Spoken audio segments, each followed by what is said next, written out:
जो ना खुद को जान सके ना दूसरों को जान सके वो अपरा प्रकृति है। जो खुद को भी जान सके और दूसरे को भी जान सके वो परा प्रकृति है। इन अपरा और परा दोनों के माने हुए संयोग से ही संपूर्ण स्थावर जंगम प्राणी पैदा होते हैं।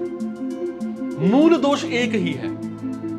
जो स्थान भेद से अनेक रूप से दिखता है वो है अपरा के साथ संबंध। इस एक दोष से ही संपूर्ण दोष उत्पन्न होते हैं। ये एक दोष आ जाए तो संपूर्ण दोष आ जाएंगे और ये एक दोष दूर हो जाए तो संपूर्ण दोष दूर हो जाएंगे। इसी तरह मूल गुण भी एक ही है। जिससे संपूर्ण गुण प्रकट होते हैं वो है भगवान के साथ संबंध। अपरा को चाहे नित्य माने चाहे अनित्य माने पर उसके साथ हमारा संबंध अनित्य है। ये सर्वसम्मत बात है। ये संबंध ही जन्म मरण का कारण है। यही संसार का बीज है।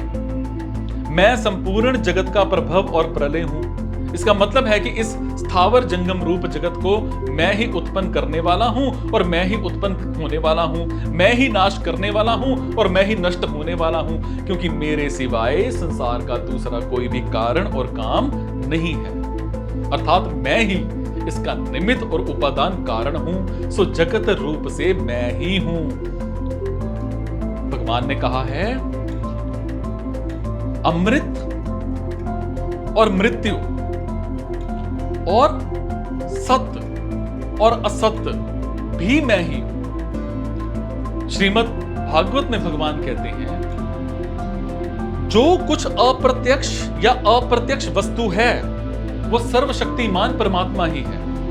जो कुछ सृष्टि प्रतीत हो रही है इसके निमित्त कारण भी वो ही है और उपादान कारण भी वो ही है। अर्थात वो ही विश्व बनाते हैं, वो ही विश्व बनते हैं, वो ही रक्षक हैं, वो ही रक्षित हैं, वो ही सर्वात्मा भगवान इसका संहार करते हैं। जिसका संहार होता है वो भी वो ही है। अन्न भी मैं ही हूं, अन्न को खाने वाला भी मैं ही हूं।